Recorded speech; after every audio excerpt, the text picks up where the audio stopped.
will discuss questions from modern physics and semiconductors of KCET 2024. And one more thing, they have removed logic gates and Zener diode concepts from the syllabus. So let's start. First question, light of energy E falls normally on a metal of work function E by 3. The kinetic energies of the photoelectrons are. So ಇಲ್ಲಿ kinetic energy ಕೇಳಿದ್ರೆ photoelectrons ದು direct formula ಇದೆ, ಏನದು? Ke max equal to energy minus work function, direct formula. So energy E na E ಅಂತಾನೆ ಕೊಟ್ಟಿದ್ದಾರೆ, so E minus work function ಏನು E by 3. So final answer ಏನಾಗುತ್ತೆ 2E by 3. But this is not the answer. ಇದು maximum kinetic energy. ನೀವು ಇದು find ಮಾಡಿದ ತಕ್ಷಣ direct ಆಗಿ 2E by 3 ಅಂತ ಮಾರ್ಕ್ ಮಾಡಬೇಡಿ. They have asked photoelectrons kinetic energy. So ಎಲ್ಲ photoelectrons kinetic energy ಸೇಮ್ ಇರಲ್ಲ. So for that reason it lies between 0 to 2E by 3. Option C is correct. Okay. Next question. The photoelectric work function for photometal is 2.4 electron volt. Among the four wavelengths, the wavelength of light for which photoemission does not take place. Photoemission does not take place. Photoemission ಆಗಬಾರದು ಅಂದ್ರೆ ಒಂದು condition ಇದೆ, ಏನದು? Energy should be less than work function. ಇದು ನೆನ್ಪಿಟ್ಕೊಳ್ಳಿ, energy should be less than work function. ಇಲ್ಲಿ work function 2.4 ಇದೆ. So ನಾವು ಹೆಂಗ್ ಫೈಂಡ್ ಮಾಡೋಣ? ಕಾನ್ಸೆಪ್ಟ್ ಇದು, ಫಾರ್ಮುಲಾ ಏನು? E equal to 1240 by lambda. ಇದು ನ್ಯಾನೋಮೀಟರ್, ಇದು ಎಲೆಕ್ಟ್ರಾನ್ ವೋಲ್ಟ್ ನ್ಯಾನೋಮೀಟರ್. ಸೊ ಇಲ್ಲಿ ನೋಡಿ ಎರಡು ತರ ನಾವು ಫೈಂಡ್ ಮಾಡಬಹುದು. ಒಂದು, ಇದನ್ನ ರೀಅರೇಂಜ್ ಮಾಡಿಕೊಂಡು ಮ್ಯಾಕ್ಸಿಮಮ್ ವೇವ್ ಲೆಂತ್ ನ ಫೈಂಡ್ ಮಾಡಿ, ಆ ವೇವ್ ಲೆಂತ್ ಗಿಂತ ಜಾಸ್ತಿ ವೇವ್ ಲೆಂತ್ ಯಾವ್ದಿದೆ ದಟ್ ಈಸ್ ದ ಆನ್ಸರ್, ಹಂಗೂ ಫೈಂಡ್ ಮಾಡಬಹುದು. ಇಲ್ಲ ಅಂದ್ರೆ ನಾವು ಟ್ರಯಲ್ ಅಂಡ್ ಎರರ್ ಮೆಥಡ್ ಮಾಡಬಹುದು. ಒಂದೊಂದೇ ವೇವ್ ಲೆಂತ್ ತಗೊಂಡು ಯಾವ ವೇವ್ ಲೆಂತ್ಗೆ ಎನರ್ಜಿ 2.4 ಗಿಂತ ಕಡಿಮೆ ಇರುತ್ತೋ ಅದೇ ಆನ್ಸರ್ ಅಂತ ಫೈಂಡ್ ಮಾಡಬಹುದು. ಫಾರ್ ಎಕ್ಸಾಂಪಲ್ ಇವಾಗ ನೋಡಿ, ನಾವು ಟ್ರಯಲ್ ಅಂಡ್ ಎರರ್ ಮೆಥಡ್ ಮಾಡೋಣ. 1240 ಡಿವೈಡೆಡ್ ಬೈ 200 ತಗೊಳ್ಳಿ ಬೇಕಿದ್ರೆ. ಫಾರ್ ಎಕ್ಸಾಂಪಲ್ ಇದೇನಾಗುತ್ತೆ? 2 1 2 6 6 ಪಾಯಿಂಟ್ ಸಮಥಿಂಗ್ ಬರುತ್ತೆ. ಸೊ ಇದು ವರ್ಕ್ ಫಂಕ್ಷನ್ ಗಿಂತ ಜಾಸ್ತಿ ಇದೆ, ಸೊ ಇಲ್ಲಿ ಫೋಟೋ ಎಮಿಷನ್ ಆಗುತ್ತೆ. Second one 1240 by 300, 3 1 3 4. ಸೊ ಇದು 2.4 ಗಿಂತ ಜಾಸ್ತಿ ಇದೆ, ಸೊ ಇದರಲ್ಲೂ ವರ್ಕ್ ಫಂಕ್ಷನ್ ಇದರಲ್ಲೂ ಫೋಟೋ ಎಮಿಷನ್ ಆಗುತ್ತೆ. 700 ತಗೊಳ್ಳಿ, 1240 ಬೈ 700, 7 1 7 1. ಸೊ ಇದು 2.4 ಗಿಂತ ಕಡಿಮೆ ಇದೆ, ಸೊ ಇದರಲ್ಲಿ ಫೋಟೋ ಎಮಿಷನ್ ಆಗಲ್ಲ. ಬೇಕಾದ್ರೆ 400 ತಗೊಳ್ಳಿ, 1240 ಬೈ 400. ಸೊ ಏನಾಯ್ತು? 4 1 4 3. ಇದು 2.4 ಗಿಂತ ಜಾಸ್ತಿನೇ ಇದೆ, 3 ಪಾಯಿಂಟ್ ಸಮಥಿಂಗ್ ಬರುತ್ತೆ, 3.1 ಬರುತ್ತೆ, ಸೊ ಜಾಸ್ತಿನೇ ಇದೆ ಅದು. So what is the answer? ಇಲ್ಲ, ನಾನು ಇನ್ನೊಂದು ಮೆಥಡ್ ಹೇಳದ್ನಲ್ಲ, lambda equal to 1240 by E. ಈ ನ 2.4 ಅಂತ ತಗೊಳ್ಳಿ, 1240 ಬೈ 2.4. ಸೊ ಇದು ನಮಗೆ 531 ಸಮಥಿಂಗ್ ಏನೋ ಬರುತ್ತೆ nanometre. So this is the maximum wave length. ಈ ವೇವ್ ಲೆಂತ್ ವರೆಗೂ ಅಷ್ಟೇ ಫೋಟೋ ಎಮಿಷನ್ ಆಗುತ್ತೆ, ಇದಕ್ಕಿಂತ ಜಾಸ್ತಿ ವೇವ್ ಲೆಂತ್ ಆಗಲ್ಲ. ಸೊ ಇದಕ್ಕಿಂತ ಜಾಸ್ತಿ ಯಾವ್ದಿದೆ? 700. So that is the answer. ಈ ತರ ನೀವು ಫೈಂಡ್ ಮಾಡಬಹುದು. There are 2 ways. Next question. In alpha particle scattering experiment, if v is the initial velocity of the particle, then the distance of closest approach is d. If the velocity is doubled, then the distance of closest approach becomes. ಈ question ನೋಡಿ, ಇದರಲ್ಲಿ ಏನಪ್ಪಾ ಆಗುತ್ತೆ ಅಂದ್ರೆ, ಇಲ್ಲಿ kinetic energy will be equal to electric potential energy. ಈ condition ಅಲ್ಲಿ, ಈ ಕೇಸಲ್ಲಿ kinetic energy will be equal to electric potential energy. So ಇದೇನಾಗುತ್ತೆ? half m v square equal to k e square z by d. d ಏನಿದು? closest approach d. So velocity ಮತ್ತೆ D ಬಗ್ಗೆ ಕೇಳಿದ್ದಾರೆ. Velocity ಇಲ್ಲಿದೆ, so ಇದು ಎರಡನ್ನೇ ನೀವು observe ಮಾಡಿದ್ರೆ they are inversely proportional. So ಇಲ್ಲಿ ನೋಡಿ, ನಾವು ಈ ತರ ಬರಿಬೋದಾ? D is inversely proportional to 1 by v square. So ಏನಂತ ಕೇಳಿದ್ರೆ, if the velocity is doubled then the distance of the closest approach becomes, so one equation form ಮಾಡ್ಕೊಳ್ಳೋಣ, d1 by d2 equal to v2 square by v1 square because inversely proportional. d1 ನಮ್ದು first d divided by d2 ಹೊಸದು ಅದು d dash ಅಂತ ಬರ್ಕೊಂತೀನಿ. This is equal to initial velocity is v square, final velocity ಏನಾಗುತ್ತೆ v dash square ಅಂತ ಬರ್ಕೊಂತೀನಿ. ಅದೇನಾಗುತ್ತೆ final velocity double 2 times ಆಗುತ್ತೆ ತಾನೆ, double. So ಇದೇನಂತ ಬರ್ಕೋಬಹುದು 2v ಹೋಲ್ ಸ್ಕ್ವೇರ್. ಸೊ ಇಲ್ಲಿ ನೋಡಿ 4v square by v square equal to d by d dash. v square cancels. ನಮ್ಗೆ ಏನ್ ಬೇಕು d dash ಬೇಕು. ಸೊ ಈ 4 ನ ಇಲ್ಲಿ ತಗೊಂಡ್ಬನ್ನಿ, d dash ನ ಇಲ್ಲಿ ತಗೊಂಡ್ಬನ್ನಿ. 4 ಇಲ್ಲಿ, d dash ಇಲ್ಲಿ. So it will B d dash is equal to d by 4. d by 4 is the answer. Easy. Direct one concept. ಏನ್ ಕಾನ್ಸೆಪ್ಟ್ ಅಂದ್ರೆ kinetic energy will be equal to electric potential energy in this condition. So ಆವಾಗ d is inversely proportional to v square. Easy ಅಷ್ಟೇ, concept ನೆನಪಿದ್ರೆ ಸಾಕು. Next question. The ratio of area of first excited state to the ground state of orbit of hydrogen atom is. The ratio of area of first excited state. So ಇಲ್ಲಿ ನೋಡಿ,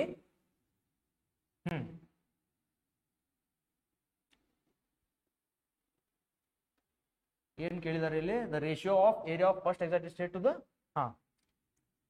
area is directly proportional to R square. ಯಾಕೆ ಇಲ್ಲಿ ನೋಡಿ orbit ಅಂತ ಇದೆಯಲ್ಲ, circle ಇರುತ್ತೆ.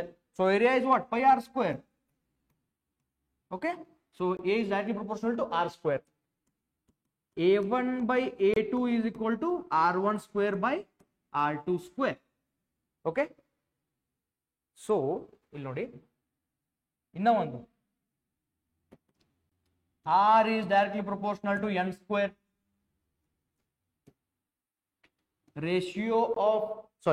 Radius of nth orbit is directly proportional to square of nth orbit, n square. So ಇಲ್ಲಿ ಏನಾಗುತ್ತೆ n1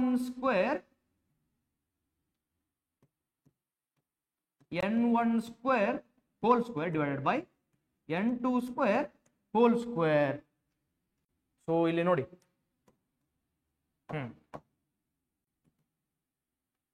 excited state to the ground state. excited state ಯಾವುದು 2 square whole square divided by 1 square whole square. 4 16 by 1. ಅರ್ಥ ಆಯ್ತಾ? Area is directly proportional to R square. ಯಾಕಂದ್ರೆ area is equal to pi R square.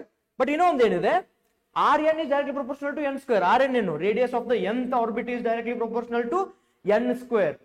Square of the nth orbit, nth number orbit.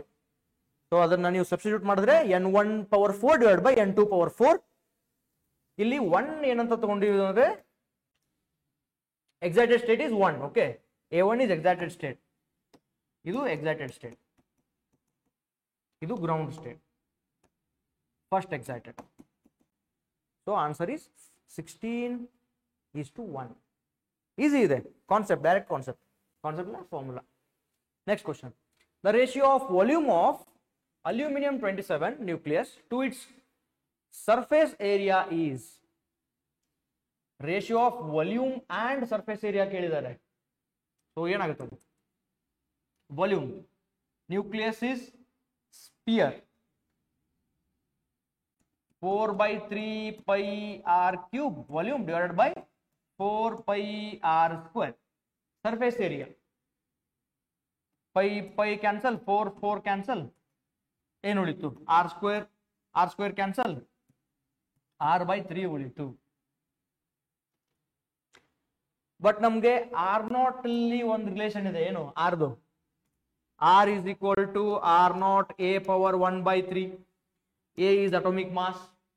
ಇದನ್ನ substitute ಮಾಡಿ ಇಲ್ಲಿ r0 a power 1/3 divided by 3 because ಇಲ್ಲಿ divided by 3 ಇದೆ. r0 ಕೊಟ್ಟಿದ್ದಾರೆ ಏನು, 1.2 into 10 power minus 15 divided by 3 into A is 27, atomic mass is 27. ಇದೇನಿರುತ್ತಲ್ಲ atomic mass 1/3. ನೋಡಿ ಇಲ್ಲಿ 3 1s are 3.4s are 27 power 1/3 ಏನಾಗುತ್ತೆ 3 ಆಗುತ್ತೆ. 3 cube is 27. So 0.4 into 10 power minus 15 into direct ಆಗಿ ಇಲ್ಲೇ ಬರಿಬಹುದು. E3 ಕ್ಯಾನ್ಸಲ್ ಆಗುತ್ತೆ. ಆನ್ಸರ್ ಏನು ಬಂತು 1.2 ಉಳಿತು. ಇಲ್ಲ ಅಂದ್ರೆ ಇಲ್ಲಿ ನೋಡಿ 3. So answer is 1.2 into 10 power minus 15. ಇಲ್ಲೂ ಕ್ಯಾನ್ಸಲ್ ಮಾಡಬಹುದು. This is 3 cancel. Answer is 1.2. Same the answer. ಈಸಿನೇ ಇದೆ, direct formula. Next question. Consider the nuclear fission reaction. Reaction is given assuming all the kinetic energy is carried away by the fast neutrons only, and total binding energies of these to be, they have given the values. The average kinetic energy carried by each fast neutron is, ಇಲ್ಲಿ ನೋಡಿ fission reaction ಇದೆ. So ಅದ್ರದ್ದು ಏನೇನ್ kinetic energy ಇದೆಯಲ್ಲ ಅದು ಎಲ್ಲ neutrons ತಗೊಂಡೋಗಿದ್ದಾವೆ. ಅವರು kinetic energy ಕೇಳಿದ್ದಾರೆ. ನ್ಯೂಟ್ರಾನ್ಸ್ ತಗೊಂಡ್ರೆ ಅದ್ರಲ್ಲಿ ಕೈನೆಟಿಕ್ ಎನರ್ಜಿ ಏನಾಗುತ್ತೆ, ಆವರೇಜ್ ಕೈನೆಟಿಕ್ ಎನರ್ಜಿ. ಇನ್ನೊಂದು ಅಬ್ಸರ್ವ್ ಮಾಡಿ, 3 ನ್ಯೂಟ್ರಾನ್ ಇದೆ, ಅದು ಇಂಪಾರ್ಟೆಂಟ್. ಯಾಕಂದ್ರೆ ಆವರೇಜ್ ಕೇಳಿದಾರ ಮೇಲೆ ಡಿವೈಡ್ ಬೈ 3 ಮಾಡ್ಬೇಕು ನಾವು. ಕೈನೆಟಿಕ್ ಎನರ್ಜಿ ಡೈರೆಕ್ಟ್ ಫಾರ್ಮುಲಾ ಇದೆ in terms of binding energy. What is that? Binding energy of products minus binding energy of reactants. Yes, ಇಲ್ಲೇನಾಗುತ್ತೆ, ಪ್ರೊಡಕ್ಟ್ಸ್ ಯಾವ್ಯಾವುದು? BAKR ಎರಡು ಪ್ರೊಡಕ್ಟ್ಸ್, ಅದರದ್ದು 1200 plus 780 minus of reactants. U ಒಂದು ಇದೆ, ಯುದೇನು you 1800 ಇದು 180 ಉಳಿಯುತ್ತೆ. 180 M 180 ಉಳಿಯುತ್ತಾ? ಕ್ಲಾರಿಟಾ 180 ಅಂತ ಮಾರ್ಕ್ ಮಾಡಬೇಡಿ. ಆವರೇಜ್ ಕೈನೆಟಿಕ್ ಎನರ್ಜಿ ಕೇಳಿದ್ದಾರೆ. ಈಚ್ ಫಾಸ್ಟ್ ನ್ಯೂಟ್ರಾನ್, ಇದು ಟೋಟಲ್ 3 ನ್ಯೂಟ್ರಾನ್ ಸೇರಿ 180. ಈಚ್ ಅಂದ್ರೆ ಡಿವೈಡ್ ಬೈ 3 ಮಾಡಿ. ಸೊ ಏನಾಗುತ್ತೆ 60 million electron volt. Okay, direct formula. ಈಸಿನೇ direct formula. Kinetic energy in terms of binding energy formula ಇದೆ, ಅದರಿಂದ ನೀವು ಆರಾಮಾಗಿ ಫೈಂಡ್ ಮಾಡಬಹುದು. ಇದು ಔಟ್ ಆಫ್ ಸಿಲೆಬಸ್ ಕ್ವಶನ್. ಇದು ಔಟ್ ಆಫ್ ಸಿಲೆಬಸ್ ಕ್ವಶನ್. ಇದರ ಆನ್ಸರ್ 75,000 ಇದೆ. ಇದಕ್ಕೆ ಅವರು ಔಟ್ ಆಫ್ ಸಿಲೆಬಸ್ ಅಂತಾನೆ ಮೆನ್ಷನ್ ಮಾಡಿದ್ದಾರೆ 2024 KE ಅವರೇ. ಸೊ ಬೇಕಾದ್ರೆ ನಾನು ಸಾಲ್ವ್ ಮಾಡ್ತೀನಿ, ನೋ ವರೀಸ್. ಆಕ್ಟಿವಿಟಿ ಆರ್ ಏನಂತ ಬರುತ್ತೆ formula? R equal to lambda N. N is undecayed nuclei at time t. Lambda is decay constant. R is the activity. So n ದು ಒಂದು equation ಇದೆ, ಏನದು? n equal to n0 e power minus lambda t. ಈ equation ನ n ನಲ್ಲಿ substitute ಮಾಡಿ, ಈ equation ಅಲ್ಲಿ ಸಬ್ಸ್ಟಿಟ್ಯೂಟ್ ಮಾಡಿ. R equal to lambda n0 e power minus lambda t. So ಇಲ್ಲಿ ನೋಡಿ, ಎಲ್ ಎನ್ ಅಲ್ಲಿ ಕೇಳಿದ್ದಾರೆ, ನ್ಯಾಚುರಲ್ ಲಾಗರಿಥಮ್ ಅಲ್ಲಿ ಕೇಳಿದ್ದಾರೆ. ಸೊ ನಾವು ಅದಕ್ಕೆ ಎಲ್ ಎನ್ ಹಚ್ಚೋಣ ಎರಡು ಸೈಡ್ ಅಲ್ಲೂ. So it will be lambda N minus lambda T, ಯಾಕಂದ್ರೆ ಇ ಇದೆ. ಇದಾಯ್ತಾ? ಸೊ ಇಲ್ಲಿ ನೋಡಿ, L N at T time equal to 0, L N R ಏನಿದೆ 2 ಇದೆ. At T time equal to 0 L N R ಏನಿದೆ 2 ಇದೆ.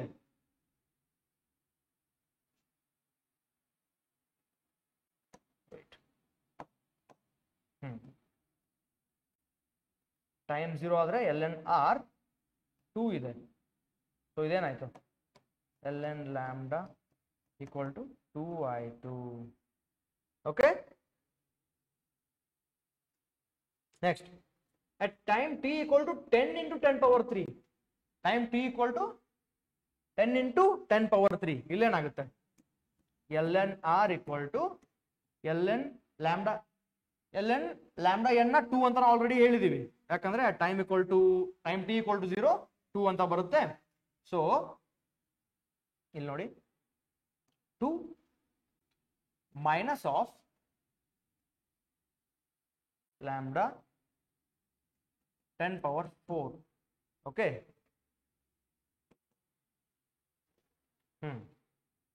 ಇಲ್ಲೇನಂತ ಬಂತು?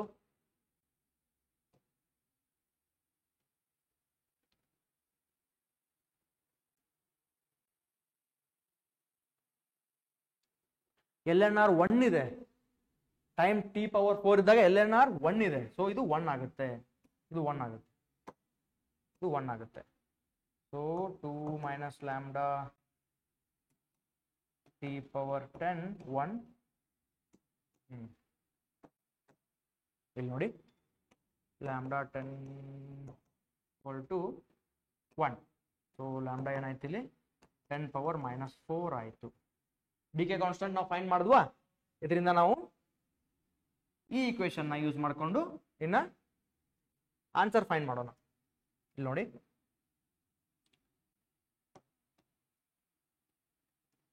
Lambda n equal to 2. ಇದು ಬೇಸ್ ಇ ತಾನೆ, E square equal to lambda n. Base E ಅಂದ್ರೆ E square is lambda n. E square value ಕೊಟ್ಟಿದ್ದಾರೆ ಅವ್ರು ನೋಡಿ ಇಲ್ಲಿ 7.5.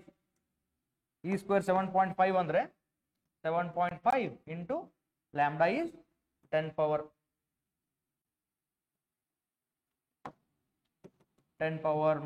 4 into n. So n is equal to 7.5 divided by 10 power minus 4. So the answer is into 10 power 4, it will be 75,000. ಆಯ್ತಾ? ಇದು out of syllabus, ತಲೆ ಕೆಡ್ಸ್ಕೊಂಬೇಡಿ, ಸುಮ್ಮನೆ ನಿಮ್ಗೆ reference ಇರಲಿ ಅಂತ ನಾನು ಸಾಲ್ವ್ ಮಾಡಿಸ್ದೆ ಅಷ್ಟೇ. ಓಕೆ, ಏನಿಲ್ಲ, direct R equation R equal to lambda N. N ನಾವು N naught E power minus lambda T ಅಂತ ಬರ್ಕೋಬಹುದು. ಸೊ ಇದನ್ನ ಸಬ್ಸ್ಟಿಟ್ಯೂಟ್ ಮಾಡಿ ನ್ಯಾಚುರಲ್ ಲಾಗರಿಥಮ್ ಕೇಳಿದರೆ ನ್ಯಾಚುರಲ್ ಲಾಗರಿಥಮ್ ಹಾಕಿದ್ರೆ ಇಲ್ಲಿ ಅಟ್ ಟೈಮ್ ಇಲ್ಲ, at time t equal to 0 ln r 2 ಇದೆ, 2 equal to ln lambda n ಈ ತರ. Okay, easy, but out of syllabus ಇದೆ, ಡೋಂಟ್ ವರಿ. ಲಾಸ್ಟ್ ಕ್ವಶನ್ ನೋಡಿ ಇಲ್ಲಿ, dimensional formula for activity of a radioactive substance. Activity ಅಂದ್ರೆ ಏನು? It's the rate of change of radioactive decay. ಏನಾಗುತ್ತದು? dn by dt ತಾನೆ, dn by dt. dn ಅಂದ್ರೆ change in number of ಇದು substance, radio change in number of substance ಆಗುತ್ತೆ, divide by change in time. ಇದೊಂದೇ ಅಲ್ಲ, 1 by t. So ಏನಾಯ್ತದು? t power minus 1. Easy.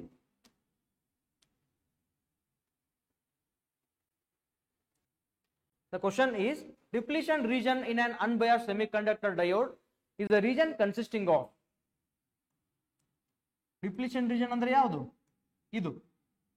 So ಇಲ್ಲಿ ಏನಿರುತ್ತೆ? Ions ಇರುತ್ತೆ, ಬಟ್ ಫಿಕ್ಸ್ಡ್ ಇರುತ್ತೆ. ಚಾರ್ಜ್ಡ್ ಅಯಾನ್ಸ್ ಫಿಕ್ಸ್ಡ್ ಆಗಿರುತ್ತೆ. They are not mobile, they are immobile.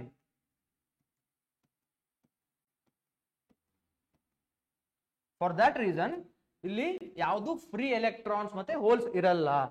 ಇದು ಡಿಪ್ಲಿಷನ್ ರೀಜನ್. ಈ ರೀಜನ್ ಅಲ್ಲಿ ಯಾವ್ದು ಇರಲ್ಲ. ಇಲ್ಲಿರುತ್ತೆ ಅಲ್ಲ, ಫ್ರೀ ಎಲೆಕ್ಟ್ರಾನ್ಸ್ ಮತ್ತೆ ಹೋಲ್ಸ್ ಇಲ್ಲಿರುತ್ತೆ, ಬಟ್ ಡಿಪ್ಲಿಷನ್ ರೀಜನ್ ಅಲ್ಲಿ ಯಾವುದು ಇರಲ್ಲ.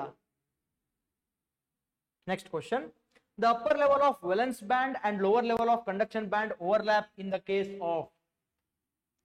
Upper level of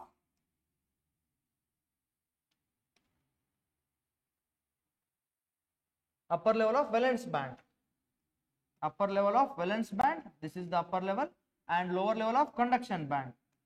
This is valence band, this is conduction band. ಇದು ಓವರ್ಲ್ಯಾಪ್ ಆಗುತ್ತೆ. ಯಾವ ಕೇಸಲ್ಲಿ? Only in metal conductors. Remember this one, metal conductors ಕೇಸಲ್ಲಷ್ಟೇ ಓವರ್ಲ್ಯಾಪ್ ಆಗುತ್ತೆ. ಇಲ್ಲಿ ನೋಡಿ, silicon semiconductor, germanium semiconductor, carbon is non metal. The only option is copper. Copper is a metal conductor. Next question. ಇದು out of syllabus. K E ಅವರೇ declare ಮಾಡಿದ್ದಾರೆ, this question is out of syllabus. ಇದನ್ನ consider ಮಾಡಿಲ್ಲ ಅವರು ಇವ್ಯಾಲ್ಯೂಯೇಷನ್ಗೆ. So ಅಂದ್ರೂ ಹೇಳ್ತೀನಿ, ಏನಿಲ್ಲ, ಈ ಕ್ವಶನ್ ನಲ್ಲಿ KCL, ಕಿರ್ಚಾಫ್ಸ್ ಕರೆಂಟ್ ಲಾ, ಈ ಪಾಯಿಂಟ್ ಮೇಲೆ this is the current I, this is IZ, IL. ಏನ್ ಫೈಂಡ್ ಮಾಡಬೇಕು? In the diagram shown, the Zener diode has a reverse breakdown voltage of VZ. The current through the load resistance RL is IL. The current through the Zener diode IZ we have to find. Just apply KCL. I is equal to IZ plus IL. IZ plus IL. ನಮಗೆ IZ ಬೇಕು. So IZ is equal to I minus IL. Yes. I ಹೆಂಗ್ find ಮಾಡ್ತೀರಾ? V0 minus VZ by RS. V equal to IR formula. That's it. V0 minus VZ by RS. ಅಷ್ಟೇ. V0 minus VZ by RS minus IL as it is.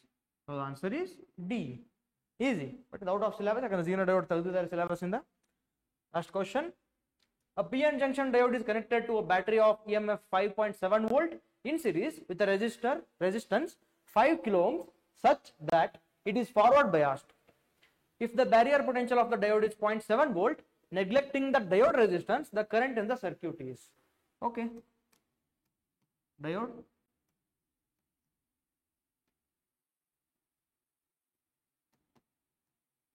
That's it.